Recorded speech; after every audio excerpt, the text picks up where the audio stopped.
बिस्मिल्लाहिर्रहमानिर्रहीम। अस्सलाम वालेकुम नादरीन, आप यूट्यूब चैनल देख रहे हैं। मैं इमरान खान हूँ। नादरीन, सबसे पहले आज़ाद कश्मीर जाएंगे क्योंकि वहाँ की सूरत हाल अभी तक कशीदा है और ना ऐसा लगता है पाकिस्तान की एस्टेब्लिशमेंट को समझ आ रही है और ना पाकिस्तान की हुकूमत समझ पा रही है, ना आज़ाद कश्मीर की हुकूमत समझ पा रही है और किसी सूरत भी अवाम पीछे हटने के लिए तैयार नहीं है।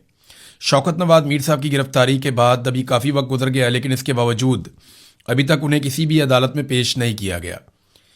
अब कानून तो ये कहता है कि जब आप किसी को गिरफ्तार कर लेते हो तो आप उसको फौरी तौर पे अदालत में पेश करते हैं।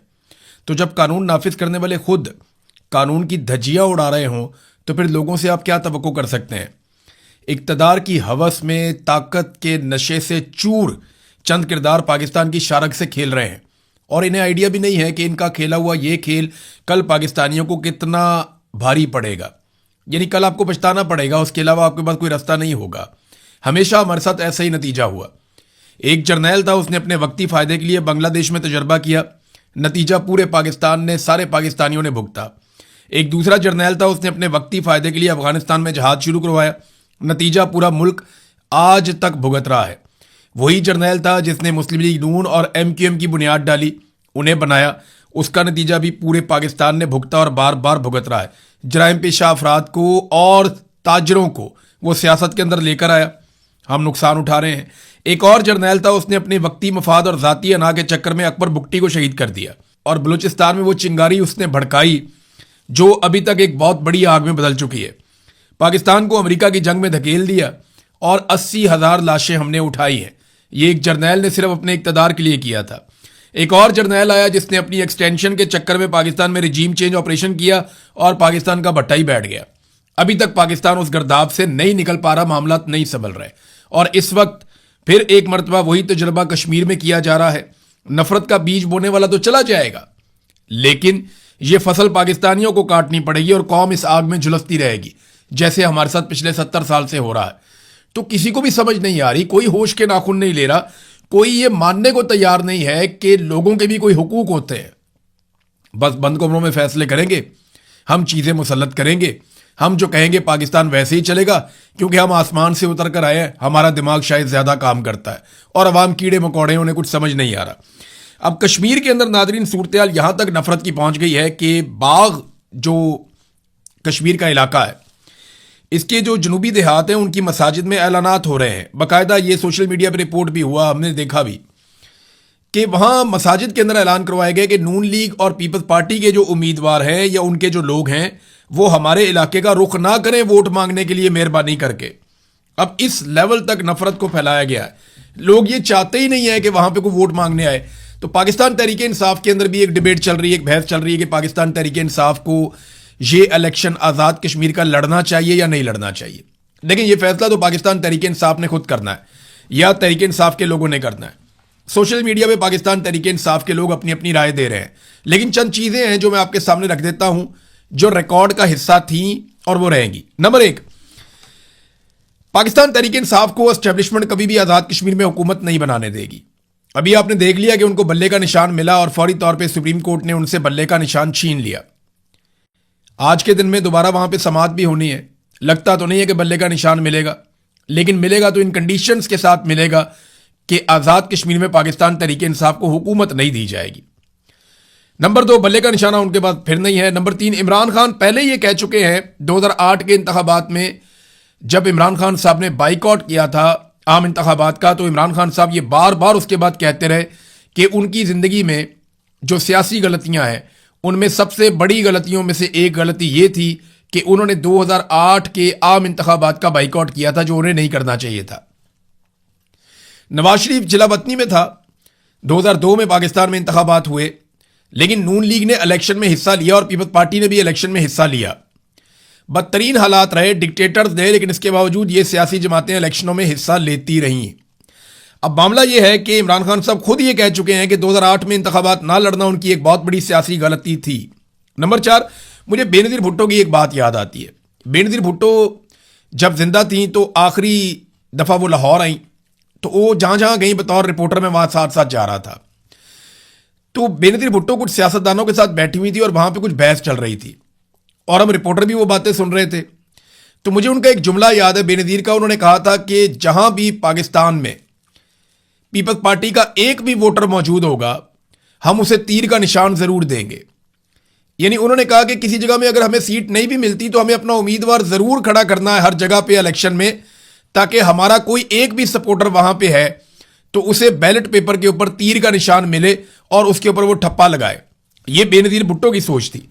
इमरान खान से मुलाकात बिल्कुल बंद है, तो इस फैसले में इमरान खान साहब तो कुछ कर नहीं सकते। पांचवा नुक्ता यह है कि जाके इमरान खान से पूछेंगे जनाब हमने इलेक्शन लड़ना है या बाइकआउट करना है, तो वो इमरान खान साहब से अभी राब्ता हो नहीं रहा। नंबर 6 ये है कि अगर पाकिस्तान तहरीक इंसाफ ये इलेक्शन नहीं लड़ती तो आने वाली असेंबली में पाकिस्तान तहरीक इंसाफ का कोई किरदार नहीं होगा। यानी वहां पे जो ऐवान बनेगा, जो असेंबली बनेगी, उसमें तहरीक इंसाफ नहीं होगी, अपोजिशन होगी ही नहीं। नून लीग और पीपल्स पार्टी आपस में मिलकर ही हुकूमत और अपोजिशन बना लेंगे। मुस्लिम कॉन्फ्रेंस इनके साथ होगी, फजल रहमान साहब भी इनके साथ होंगे, तो ये खुद ही फैसला कर लेंगे किसी ने हुकूमत में बैठना है और किसने अपोजिशन में बैठना है। आईपीपी इनके साथ शामिल हो जाती है। आपको पता है उनको भी सीटें सूटें आजकल दे दी जाती हैं एस्टेब्लिशमेंट की जानिब से, उनसे जो वादे किए गए हैं। तो मामला यह है कि असेंबली बिल्कुल खाली हो जाएगी, तो उसमें अमली तौर पे अपोजिशन नहीं होगी अगर पाकिस्तान तहरीक इंसाफ बिल्कुल ही इस ऐवान के अंदर शामिल नहीं होती। दूसरी एक और बात है कि क्या पाकिस्तान तहरीक इंसाफ बाइकआउट करती है तो इससे एस्टेब्लिशमेंट को कोई फर्क पड़ेगा? तो इसमें एस्टेब्लिशमेंट को कोई फर्क नहीं पड़ेगा। हालांकि ये इलेक्शन लेजिटिमेट नहीं होंगे। अगर तहरीक इंसाफ बाइकआउट करके इस इलेक्शन से बाहर चली जाती है तो फर्क तो पड़ना चाहिए, लेकिन अमीर तौर पे एस्टेब्लिशमेंट इतनी ढीठ हो चुकी है कि उन्हें इससे फर्क ही नहीं पड़ेगा। वो बड़े आराम से आपस में ही खेल खूल के नूरा कुश्ती करके एक आधी हुकूमत बना के कठपुतली वो बिठा देंगे।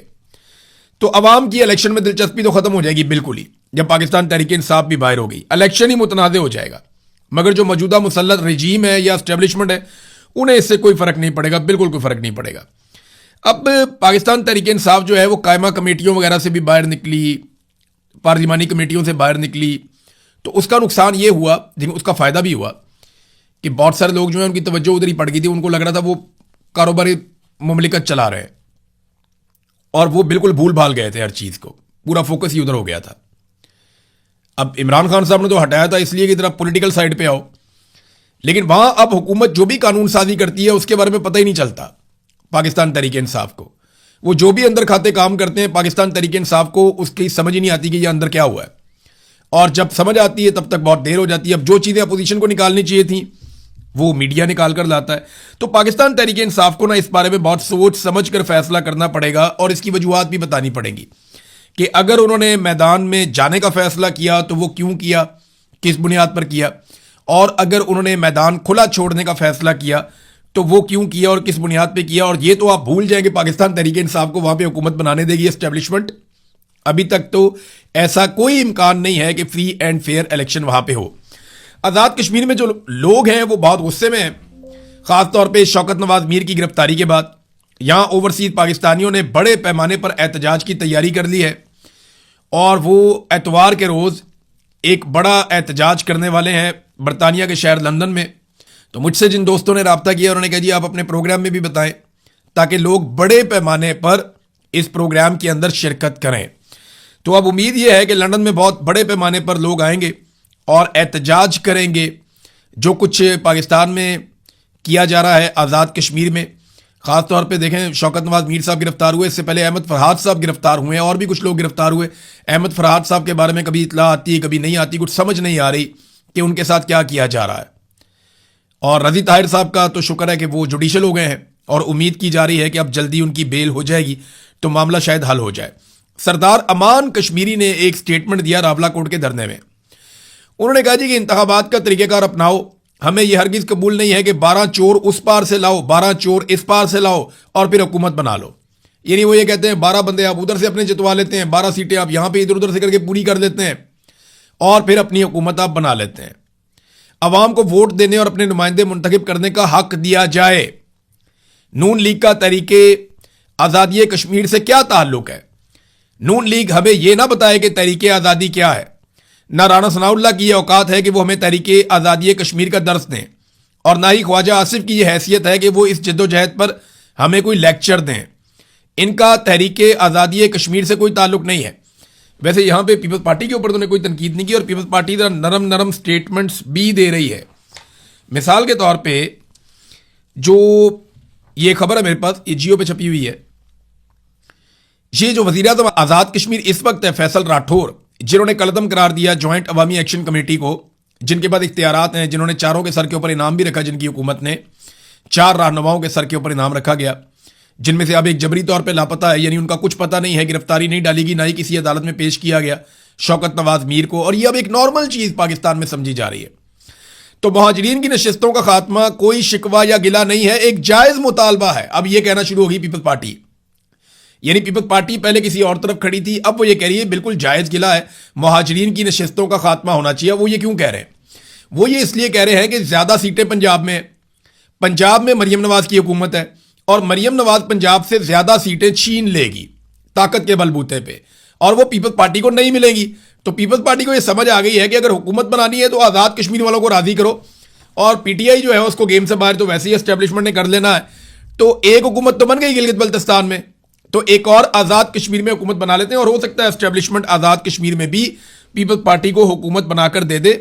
आने वाले दिनों में आप बिलावल और जरदारी के मुंह से एस्टेब्लिशमेंट की काफ़ी और तारीफें भी सुनेंगे।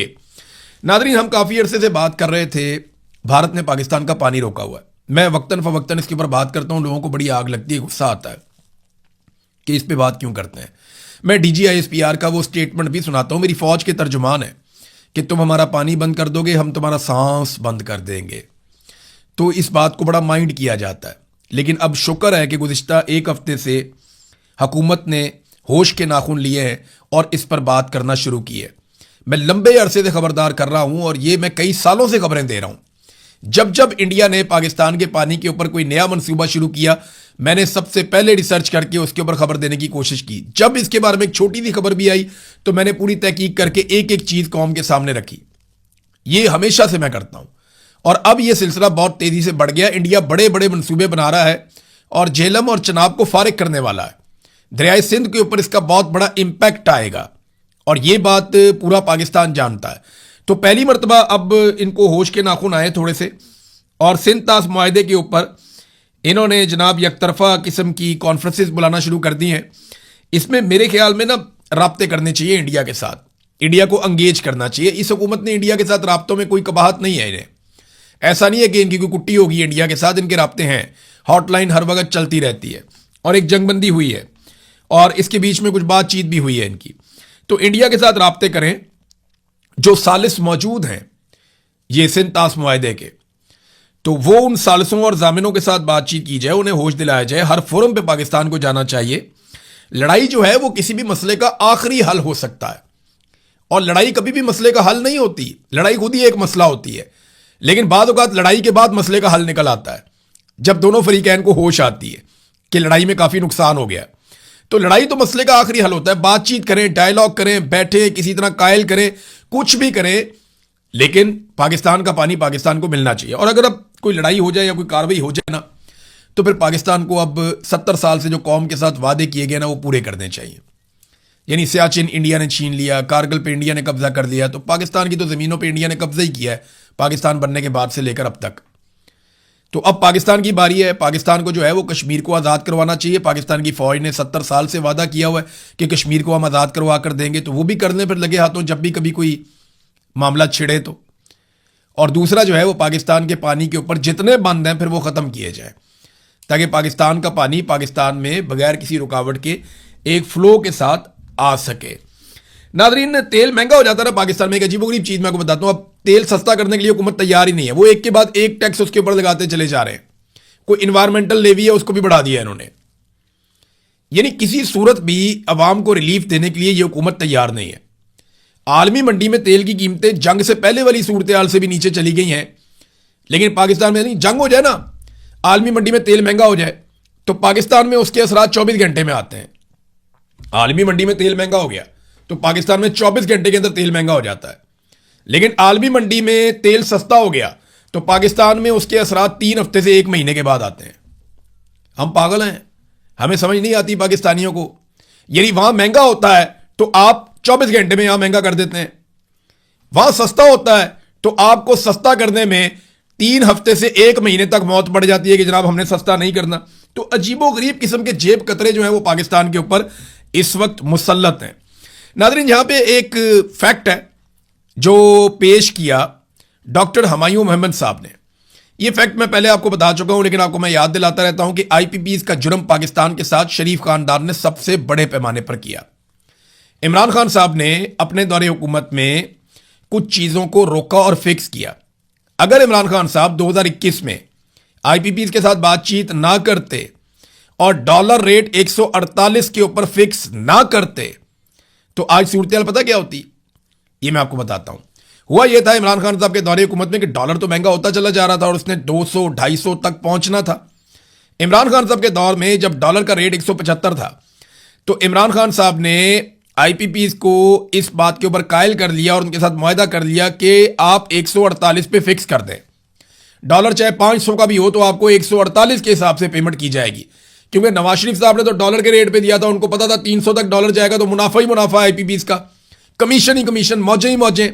लेकिन इमरान खान साहब ने उसको 148 पे फिक्स कर दिया और अब जब डॉलर ₹350 का या इससे ज्यादा कीमत का है, लगभग 300 रुपए के आस पहुंचा हुआ है, तो नतीजा पता क्या निकलना था। अगर इमरान खान साहब ये डॉलर रेट 148 पे फिक्स ना करते तो आज पाकिस्तान के ऊपर 2500 अरब के बजाय 5000 अरब चढ़ता हर मर्तबा और पाकिस्तानियों को यह पे करना पड़ता। तो अब भी जो है वो वफाकी वजीर पानी और बिजली ने खुद कहा कि जनाब हम जो बिजली इस्तेमाल करते हैं वो 1 यूनिट होती है और जो हम पैसे देते हैं वो 4 यूनिट के देते हैं। नादरीन, आपको बोर्ड ऑफ पीस याद होगा, साबिर शाकिर साहब इसको बोर्ड ऑफ नेतन कहते हैं, नेतन्याहू। तो बोर्ड ऑफ पीस जो बनाया गया था इसराइल की सपोर्ट के लिए अमेरिका की जानिब से, पाकिस्तान उसका हिस्सा बना, आपको अच्छी तरह याद होगा। अब वो मुतहरिक हो गया बहुत तेजी से और वो अपना काम शुरू कर चुका है।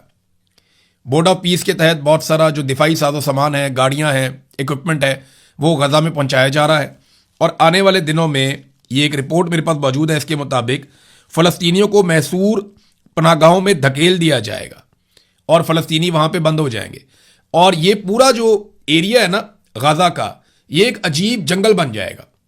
यानी यहां पे जो अमीरों के इलाके हैं वो डेवलप किए जाएंगे, बहुत महंगी महंगी बिल्डिंग्स बनाई जाएंगी, बहुत दूर दराज से लाके लोगों को बसाया जाएगा। तो यार रियल स्टेट का एक कारोबार होगा और बीच में छोटी छोटी जेलें कायम की जाएंगी, छोटी छोटी कैद खाने कायम किए जाएंगे जहां पे मजबूर और गरीब फ़लस्तीनियों को रखा जाएगा और इन फ़लस्तीनियों से चाकरी और काम और गुलामी करवाई जाएगी उन बड़े और ताकतवर लोगों की जिनको ये इलाका गिफ्ट किया जा रहा है। ये मैं आपको आज बता रहा हूं। अगर ये मनसूबा मुकम्मल हो गया और इस पे काम हो गया तो आप देखिएगा ऐसे 10 साल के बाद, 20 साल के बाद, मेरी ये पेशन गोई है और बाकायदा जो डिजाइन है उसको देखे तो आपको इसका आइडिया हो जाता है। अरब ममालिक के अंदर बहुत सारे तज्जियाकार इसके बारे में इसी अंदाज में ना सिर्फ बात कर चुके हैं बल्कि वेस्टर्न तज्जियाकार भी इसको ऐसे ही बयान करते हैं। नादरीन, जो इस वक्त खामनाई है, मुश्तबा खामनाई, ईरान के सुप्रीम लीडर, उनकी भी जान को खतरा है और देखें उनको सामने आना होगा उस वक्त जब उनके वालिद की तदफीन होगी और उसके लिए 6 जुलाई का इंतखाब किया गया। शहबाज शरीफ साहब जो हैं वो पहुंचेंगे ईरान में आखिरी रसूमात में शिरकत के लिए। कुछ और आलमी रहनुमा उनको भी बुलाया गया, वो भी जाएंगे। तो दुनिया भर से लोग जा रहे हैं ईरान में और यही एक गारंटी है ईरान के लिए कि उस बीच में कोई हमला हमारे ऊपर नहीं होगा और हम तदफीन कर पाएंगे आयतुल्लाह अली खामनाई की, शहीद की। तो अब दुनिया से लोग जा रहे हैं, सहाफ़ी भी जा रहे हैं, बड़ी मुअज़्ज़ज़ शख्सियात जो हैं वो ईरान में जा रही हैं। लेकिन इसके बावजूद इस बात का खतरा मौजूद है कि ट्रैक किया जाएगा, ट्रेस किया जाएगा मुश्तबा खामनाई को और उनके ऊपर मुस्तकबिल में अटैक किया जा सकता है। इसके ऊपर एक बयान जारी किया और वो इसराइल की जानिब से बयान जारी किया गया जिसपे ईरान ने फौरी तौर पर वार्निंग दी है। इसराइली वज़ीर दिफा काटस की जानिब से खामनाई को मौत का हदफ करार देने पर इराक़ची ने इसराइल को वार्निंग जारी की है। वज़ीर ख़ारजा इराक़ची ने बुध के रोज खबरदार किया कि हमारे अवाम और क़यादत के खिलाफ किसी भी खतरे का फौरी और भरपूर जवाब दिया जाएगा। और उन्होंने कहा जी कि इस्लामाबाद मफाहमती याददाश्त की शराइत बिल्कुल वाज़े और सबके सामने है। उन्होंने मजीद कहा कि अमरीकी सदर डोनाल्ड ट्रंप ने वाशिंगटन को इस बात का पाबंद किया है कि वो तिलुलबैब में अपने पालतू जानवरों का मुंह बंद रखे और इंतबाह दिया कि अगर उन्होंने अपने आका को नजरअंदाज किया तो ईरान उन्हें बहुत बुरा सबक सिखाएगा। अब ये इसराइल ने कहा कि वो मौत का निशाना बन सकते हैं, मौत का हदफ है खामनाई, जबकि ईरान ये कह रहा है कि अगर ऐसा कुछ हुआ तो हम बहुत ताबड़तोड़ किस्म का जवाब देंगे। तो ये भी एक बड़ा चैलेंज है कि खैर आफियत के साथ ये तदफीन का अमल मुकम्मल हो जाए और उसके बाद कोई इस तरह की ट्रैकिंग और ट्रेसिंग ना हो जिसकी बुनियाद के ऊपर इसराइल मजीद कोई खतरा पैदा कर सके पूरे रीजन में। अब ये बड़ा कॉम्प्लेक्स है, इसके ऊपर फिर हम आने वाले दिनों में बातचीत करते रहेंगे। अब तक के लिए इतना ही। अपना ख्याल रखिएगा, अपने चैनल का भी। अल्लाह हाफ़िज़।